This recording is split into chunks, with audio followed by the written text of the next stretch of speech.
President Donald Trump's chief political strategist, Steve Bannon, has received much media attention since starting his job at the White House. Last week, Trump reorganized his National Security Council to give Bannon a seat on its Principals Committee.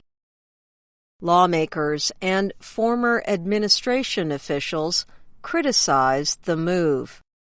They said Bannon should focus on his role as political advisor instead of attending meetings with national security and military officials. Bannon also recently spoke out against the U.S. news media in an interview with the New York Times. He said, "The media here is the opposition party." He added that he believes that news organizations had been humiliated by the 2016 presidential election result. They don't understand this country. They still do not understand why Donald Trump is the President of the United States, Bannon said. He was not immediately available for an interview with VOA.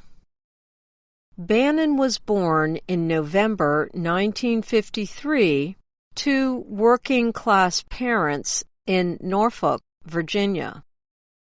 He once described growing up in a blue-collar Irish Catholic, pro-Kennedy, pro-Union family of Democrats. His father, a telephone worker, was badly affected by the 2008 economic crisis. Bannon himself has criticized bankers and traders who were not punished for their role in starting the worst financial crisis since the Great Depression of the 1930s. Bannon studied urban affairs at Virginia Polytechnic Institute.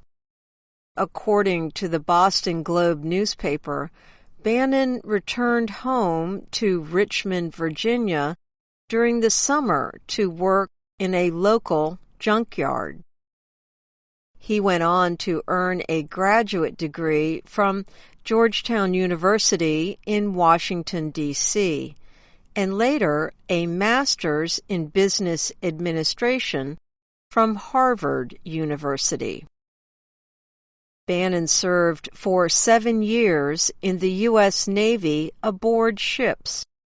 He also served on a guided missile destroyer in the Persian Gulf. Later, he was a special assistant to the Chief of Naval Operations in the Pentagon. After his military service, Bannon went to work for investment bank Goldman Sachs. He later started his own investment company.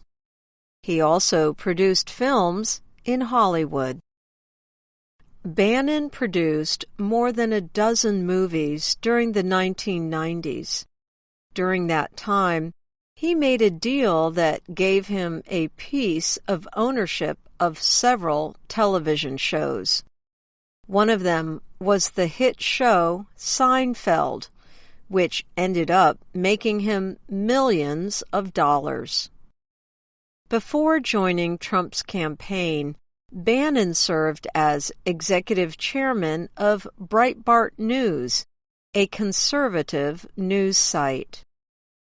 He took over the site after founder Andrew Breitbart died in 2012. Bannon has described the news site as a platform for what has been called the alternative right, or alt-right. The alt-right is a far-right movement that publicizes, largely on the Internet, extreme conservative ideas. Under Bannon's leadership, The website published stories supporting nationalist, anti-establishment positions. It also published many stories in support of Trump and others critical of Hillary Clinton, the Democratic presidential candidate. Breitbart News has been criticized for publishing stories with racist and sexist ideas. One headline asked, "Would you rather your child had feminism or cancer?" Bannon left Breitbart News in 2016 to work as a senior member of Trump's presidential campaign. He said he has had nothing to do with Breitbart since then. I'm Ann Ball.